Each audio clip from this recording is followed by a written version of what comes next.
The Messiah said, "When you come to know yourselves, then you will become known, and you will realize that it is you who are the sons of the living Father. But if you will not know yourselves, you dwell in poverty, and it is you who are that poverty." Ano at puting bato. Ay, ito po, meron po ditong tanong, Chris Noy, mula po kay Sis Elena Comilla. May katanungan ako mga kapatid, ask ko lang po tungkol sa mana at puting bato na may tatak na tunay na pangalan ng Ama. Literal po ba na puting bato ito o may ibang kahulugan ito? Yun po ang tanong niya, Prisnoy. Yada. Yung sinasabi po dyan, opo, ayan po ang King Sige po, Oichi. mahal Salamat na po, hari. mahal na hari. Ay. Salamat po. Saan niya nakuha yung verse? Nabanggit po kasi kanina doon sa ano po.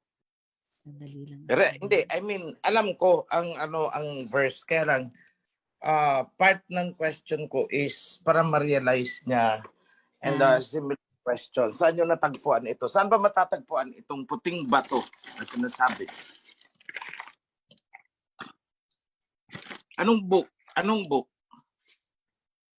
Dito po sa, nabanggit po kanina sa Revelation po, mahal na hari. Okay. Okay. Nasa Book of Revelation. Ibig sabihin, hindi yan literal. Ngayon, may narinig kasi ako, kaya tinatanong ko kasi may namimigay daw ng puting bato doon, somewhere doon, sa dulo ng ano natin. Kasi may bato daw, si Amang Tinig na ibinibigay sa kanya.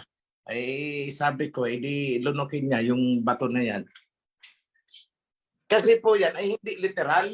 That is symbolic kasi nasa Book of Revelation. So that is a prophecy. That is more of symbolic, not literal. So wag po kayo magpapagawa dyan ng mga bato-bato at ibibigay ninyo. Hindi po yun. Hindi po yung ganun. Ang ibig po sabihin ng bato dyan is reputation. Reputation. Bagong pagkakakilanlan sa inyo.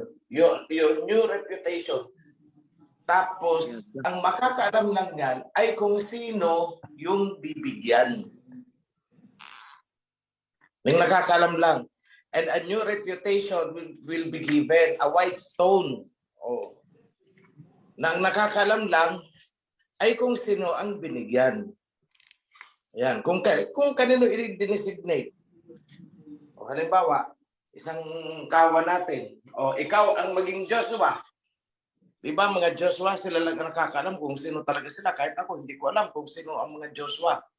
Maliban sa iba dyan na talagang nag-divulge na sa akin kasi I need to know. Yung mga files nila is nasa folder ko. Pero hindi ko binubuksan yon dahil may tipanan dyan. Na hindi yan bubuksan yung identity kung hindi kinakailangan. So I myself, pina-follow ko yan. Mula nang naput up ang Joshua, hanggang ngayon, hindi ko pinakikialaman kung sino ang mga totoong yan. That is how we keep secrets. So, ang mahirap lang kasi merong mga dyan na medyo atribido at atribida noon na mga nagmamagaling. Pilit nilang gustong alamin ang mga bagay-bagay na ewan ko, pinakikialaman. Pero sa akin, ang hindi ko dapat pakialaman, hindi ko pinakikialaman because I respect what is written. Yan lang mga kapatid.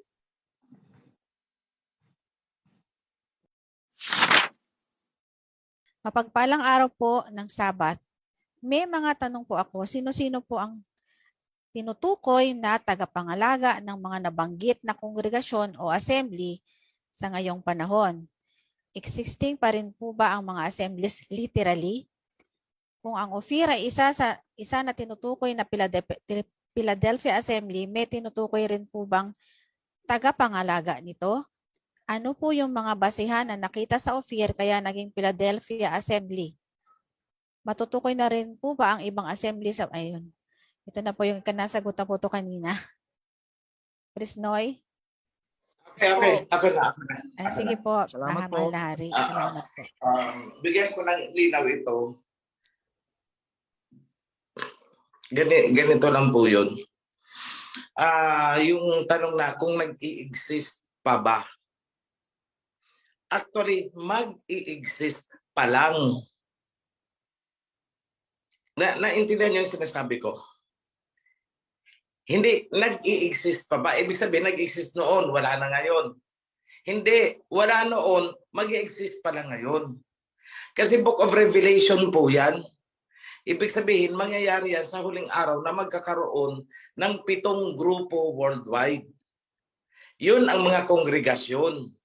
So ibig sabihin, mabubuo pa lang yan. Kaya hindi pa natin alam kung saan yan, sino-sino sila as of this time. So ang gagawin lang ng Philadelphia Assembly ay ilabas ang kaalaman. At mula doon sa kaalaman, di ba, kagaya nung inilabas ko yung kaalaman, di ba, nabuo tayo. O ganun din sa lugar nila, pag nakarating sa kanilang kaalaman, kusang mabubuo yan. And we will know who they are pag naandyan na sila. As of this time, hindi pa natin alam yan. But one thing is sure, they will be coming from the Shemites. I'm not talking about the location, yung lokasyon. I'm talking about who they are. Kasi sa atin, pag sinabi natin Shemites, ang iniisip ka agad natin yung lupa. Hindi po yung lupa. Paano pala kung nakarating ka sa ibang lugar, hindi ka na Shemite. O di ba? So kahit nakarating ka ng Amerika, nakarating kayo ng Europe, kasi doon na kayo, nag-migrate na kayo, still you are a Shemite. So pwedeng sa inyo manggaling yung isang kongregasyon. At hindi po yan maliliit na kongregasyon. Malalaking kongregasyon yan. Malalaking populasyon yan. So makikita kaagad natin yan. Malalaman natin. Depende sa karakteristik nila. So ngayon, may gusto lang akong i-clarify. Kanina medyo na-slip off doon si Priest Nonoy. Yung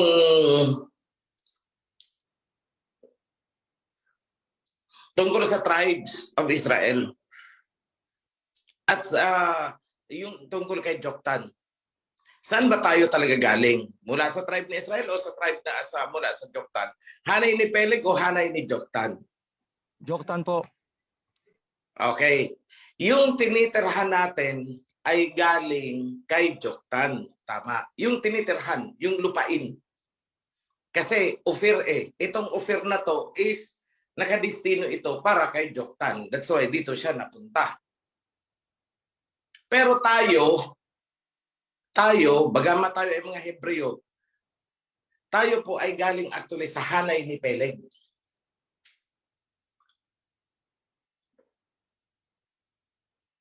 Tayo ay galing sa hanay ni Peleg na napadpad sa lupain ng Ophir ni Joktan.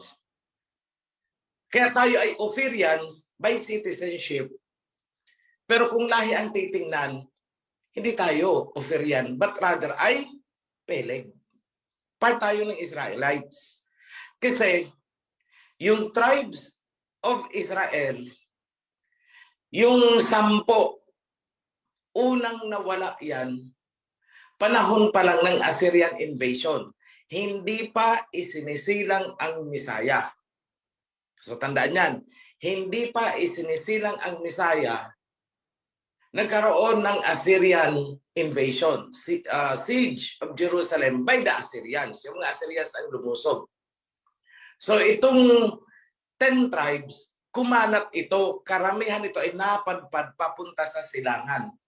At doon nagsimula, sa lahi ng mga yun na napadpad sa silangan, doon nagsimula ang 10 Bornean datos natin.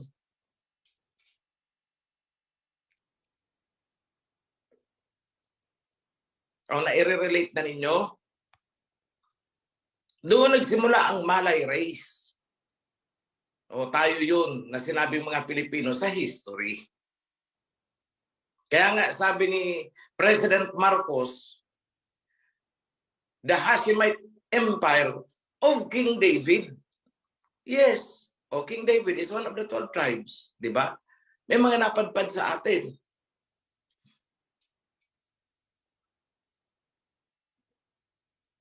Because King David, pinagharian niya ang 12 tribes. Nagkaroon ng Assyrian siege. Yung 10 napadpad dito sa atin. Sino ang naiwan sa Jerusalem? Isang tribe lang, tribe of Judah. Ngayon, di 11 pa lang. Paano yung isang tribe? o kung naaalala ninyo, may isang tribo, yung tribe of Benjamin, na inihalo na lang sa tribe ni Judah kasi kukunti na lang sila, napakaliit na lang ng populasyon nila. O sige, hindi kayo makakatayo bilang isang tribo, sumilong na muna kayo sa tribe of Judah. So kasama dun. Ngayon, ito ang tanong. Hanggang kailan naroroon sa Jerusalem ang tribe of Judah? Naroroon po yun bilang lamppost.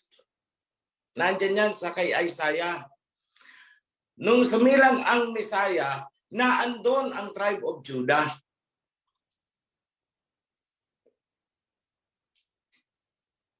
Okay?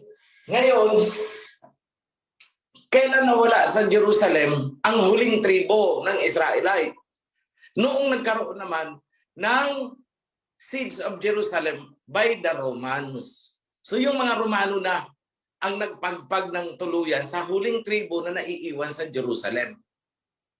O saan sila napadpad? Dito sila ngayon sa Africa. O yun lang ang ikaklaro ko doon. Yung isang tribo ni Judah napadpad ng Africa. Mula sa Africa, dinukot sila at ibinentang mga alipin para matupad ang nasusulat sa Deuteronomy.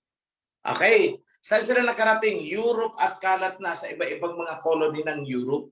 Kaya may mga blacks, kahit saan ka pumunta may mga blacks, tribe of Judah yan. So, ang concentration nasa Africa, may mga naiwan sa Africa, yung iba nasa Amerika, may nasa Brazil, may nasa kung saan-saan, may mga plantation ang mga serpents. Ginawa silang mga laborer. So yan po ang istorya doon. So tayo actually ay mga Israelites. Ang hindi lang natin matukoy, saan tribe tayo ng Israel nang galing. So ngayon, ito.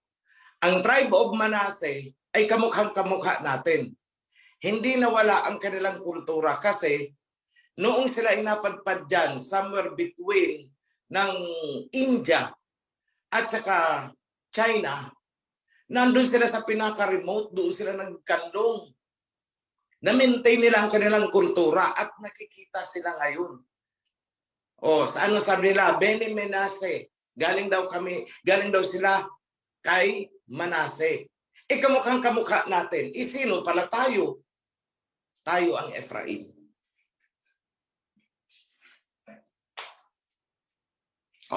Nakuha niyo mga kapatid, yan po ang istorya dyan. So tayo ay Israelite na naging Ophirians by citizenship. Israelites na tumira sa lupain ni Ophir. Yan, kaya naging Ophirian tayo.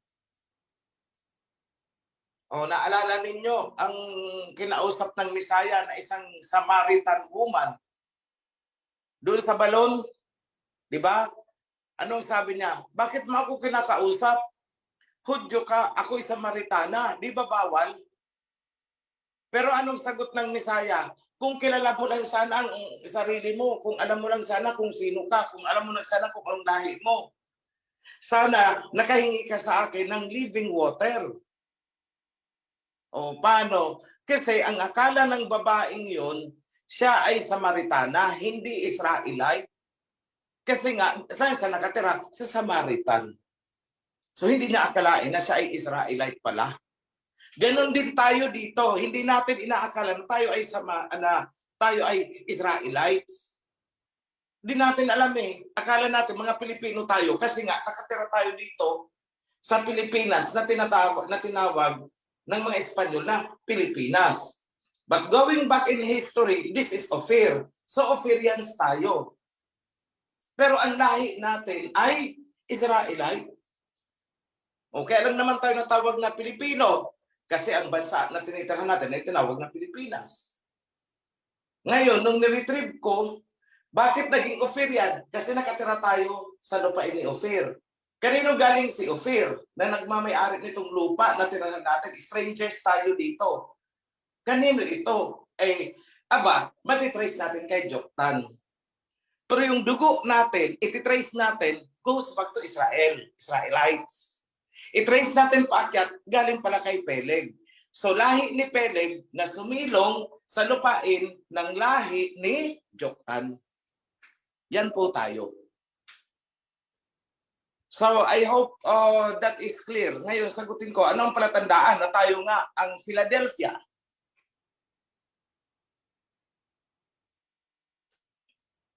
Anong sabi doon? Ang sabi ay, bagamat kunti ang iyong lakas. Diba? Bagamat kunti ang iyong lakas. Ngunit, sinunod mo ang aking tipan, covenant.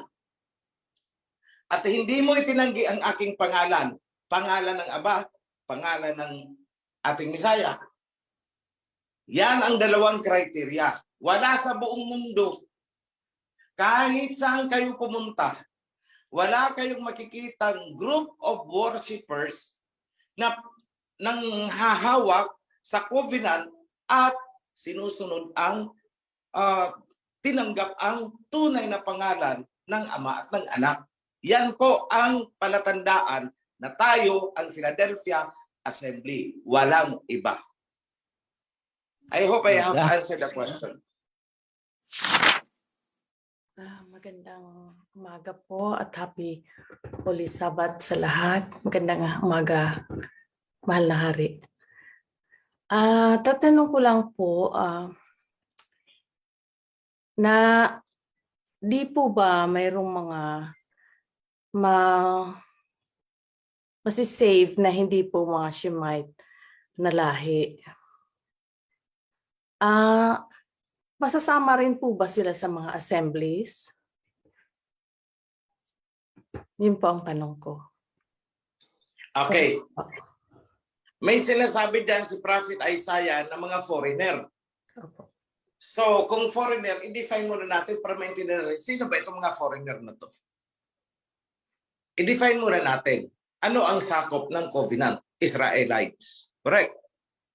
Ibig sabihin, kung ikaw ay isang Hebrew pero hindi Israelite, foreigner ka.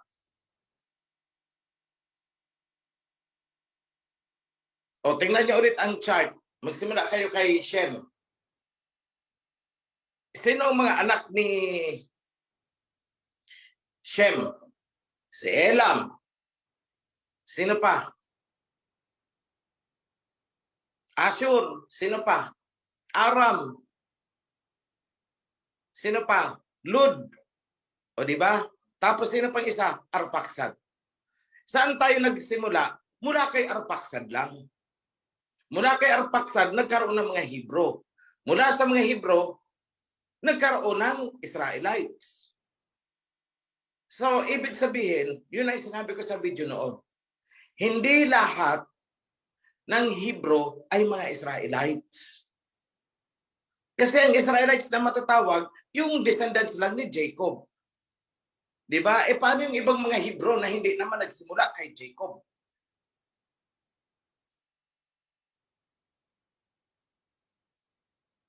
Diba? Paano yung mga ibang Shemites na hindi naman nagsisimula ng galing kay Arpaksad? Yung lahi ni Lod, hindi yan mga Hebrew. Pero Shemites. Yung lahi ni Elam, mga Shemites din yun. Pero hindi sila mga Hebrew. At mas marang hindi Israelites kasi nga hindi Hebrew.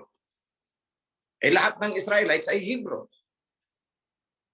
Ang lahi ni Aram, Shemites din. Pero hindi Hebrew. So therefore, hindi pwedeng maging Israelite. Ano sila? Mga foreigner sila insofar as the covenant is concerned na ibinigay sa mga Israelites ni Jacob. Sila ang mga foreigners. Ngayon, ito ang tanong. Paano itong mga Japhethite? Paano na yung mga serpents?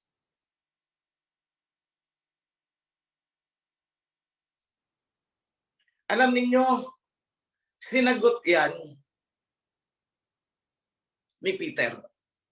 If I recall it right, 2 Peter, somebody help me out there. 2 Peter na sinasabi, merong kay Peter at saka kay Jude. If I recall it right, Peter, 2 Peter at saka Jude, may sinasabi doon na merong mga pumuslit at sumama sa inyo. Pero sila'y hindi akin. You see? So ibig sabihin, maraming mga sumama pa sa atin ngayon sa covenant na hindi naman talaga sa Kanya. Tapos ang sabi, yan ay mawawala din sa inyo. Ibig sabihin, matatagpas. Okay. Ngayon, may sinusulat pa dyan. Kasi tinanong siya ng mga disciples, paano yung mga pumasok na sa amin at umalis? Ang sabi ng Messiah ay, oo, sumama sila sa inyo. Pero kaya sila umalis sapagkat hindi naman talaga sila nabibilong sa inyo. You see? O parang alam na alam ng Messiah.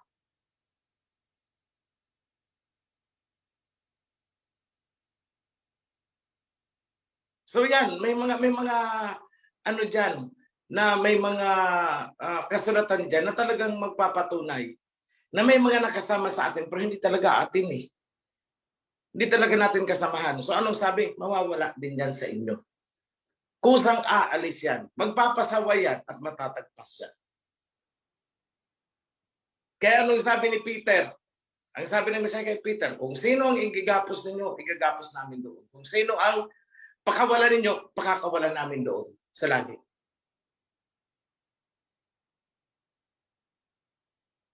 So parang very clear. Ngayon, sino yung mga mapapabilang doon sa talagang siguro talaga hindi atin at hindi talaga dapat maging atin? Yan sinabi ko noon, nasabi ko mukhang para sa mga serpent seeds. Hindi talaga sila magtatagal dito sa atin.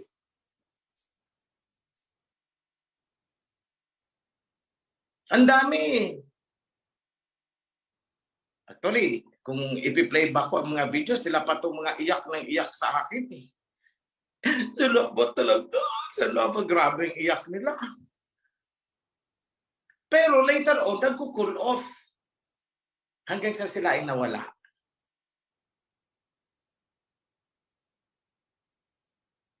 Wala, hindi ko na alam kung nasaan. Ayaw ko ng pangalanan eh. Bakit? Serpent seed pala. May sa akong tumbok na tumbok eh. Self-confession kasi ang ginawa niya.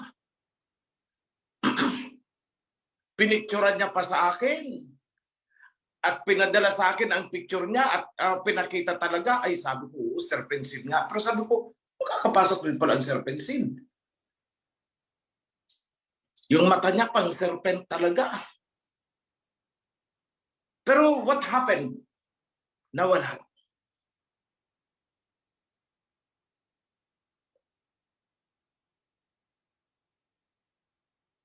Oh, yun. Kasi pala, serpent seed nga. Kaya nung inaano niya ako na gusto rin makausap, din marami daw siyang reklamo.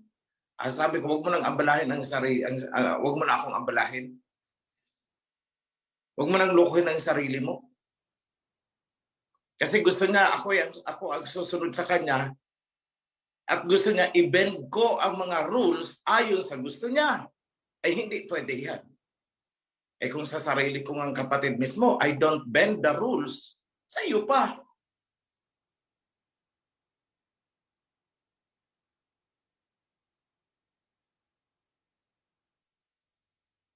So yan po ang I hope malinaw sa inyo na meron talagang sasama sa atin pero hindi para talaga natin kasamahan at sila ay talagang maliligwak yan. Dahil pagdating ng mga circumstances, lulutang ang kung anong kalooban nila. At sila ay mawawala. Kasi ang tupa ay tupa. Masunurin yan. Hindi kailangang tutukan, hindi kailangang pilipitin. Ang tupa ay tupa. Ang kambing, kambing. Kahit anong gawin mo sa kambing, kambing yan eh. Ano magagawa natin dyan? So yan lang mga kapatid. I hope I answered the question clearly. Salamat po, King OHC. So, pwede po mag-follow up. Parang ibig po sabihin kaya niyan, hopeless talaga yung family ko. Kasi I'm married to a Luxembourgish. So, hopeless sila na ano. Although, nakikita ko naman po na yung mga respect nila sa ginagawa ko, wala silang contradiction, parang I can say na okay, hindi po sila nagpo-fall doon sa complete requirement siguro or qualities or sa covenant kasi like always na sinasabi nga po ni Chris Nonoy, sila ay mga supot which is I cannot change. Ganun po talaga ang reality. So should Okay. I Let me clarify this. thank you. Ang word na foreigner dyan, ang ibig lang sabihin yan ay non-Israelite. It could be a Hamite, it could be a Japhethite, it could be a Shemite pero hindi Israelite. It could be another Hebrew group na hindi kasama sa Israelites. Lahat sila ay nabibilang sa foreigner. Yan ang definition ng salitang foreigner. Ang alisin ninyo sa inyong isipan na pag sinabing foreigner sa Bible, Japhethite. Hindi ganon. Ang ibig lang sabihin ng salitang foreigner, someone na hindi Israelite. It could be a Japhethite, it could be a Hamite, it could be among the Supots. Kasama sila doon sa foreigners. Kasi tandaan natin ang nasusulat. Great multitude from different nations and different tongues ang maliligtas. Belonging to the great multitude. Silang mga nagsumikap din na linisin ang kanilang sarili. Nagsumikap din na sumunod sa rules. Although they are foreigners. Na ang ibig sabihin ay hindi Israelite. But one thing is sure. Ang isang serpent seed, could it be Japanese kung serpent seed carrier yan? Could it be Briton kung serpent seed carrier yan? Could it be American kung serpent seed carrier yan? Hindi magtatagal sa loob ng covenant kahit pa siya ay sumama. One thing is sure, I'm very sure of that. Bakit? Kasuklam-suklam sa kalooban niya na hindi niya maintindihan kung bakit nasusuklam siya sa nakikita niyang ginagawa natin. Hindi niya makita sa kalooban niya, bakit ba ako nasusukang tumingin dito sa mga ginagawa ng mga taong ito? Kasi nga, serpent seed. Hindi niya lang alam na serpent seed siya. Kaya hindi niya ma-explain sa sarili niya bakit ganun ang nararamdaman niya. Bakit gano'n na lang ang hatred? Di nila alam yon. Ngayon ito. Let me clear this.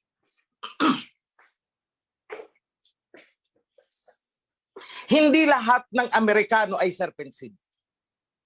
Oo, Japhethite, pero hindi serpent seed. May mga Briton na pwedeng Japhethite lang sila, pero hindi serpent seed. Bakit? May mababait din naman ng mga Briton eh. Si Cornelius, European, di ba? Pero bakit nakapasok sa atin? It's because, oo, Japhethite siya, pero hindi siya serpent seed. Kasi ang kinamumuhian lang naman ng Aba ay ang serpent seeds.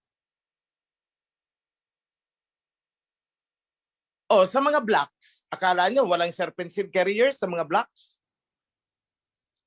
Di ba't iisang melting point lang sila sa Babylon noon?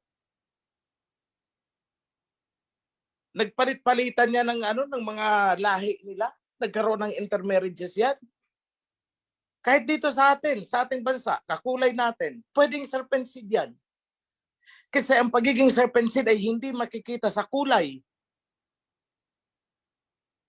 Hindi po makikita sa kulay ang pagiging serpent seed.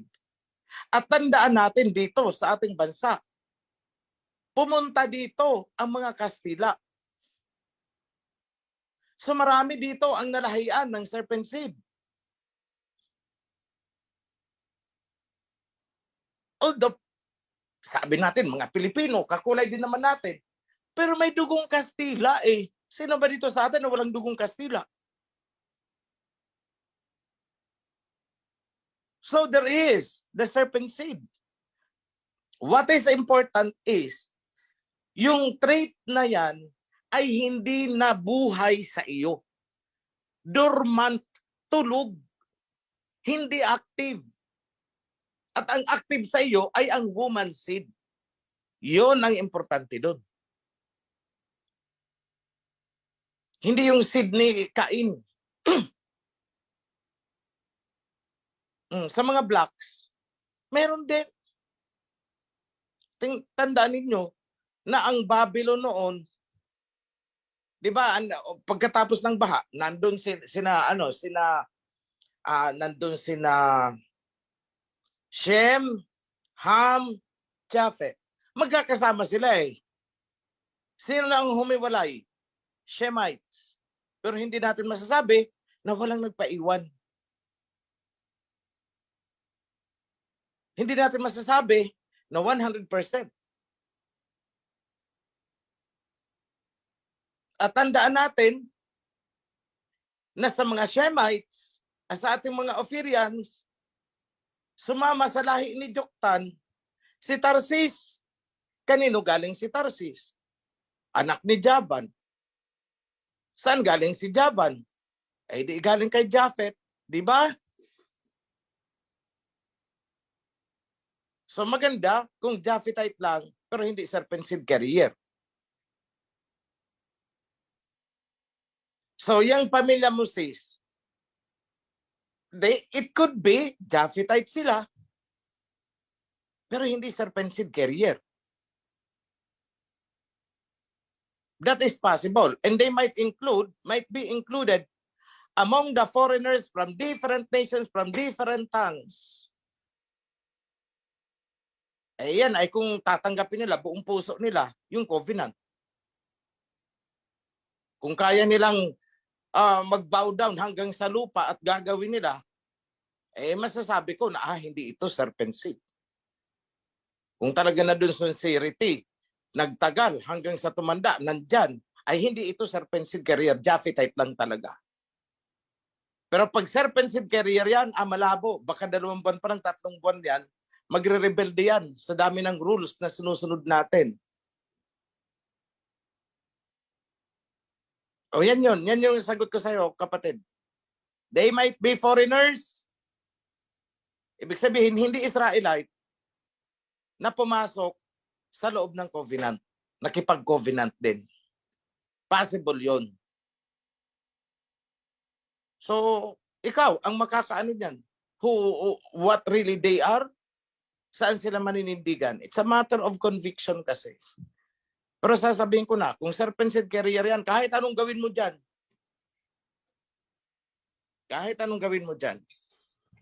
they will find their own traits. Doon sila sasama. Para ngayon sa Europe, di ba?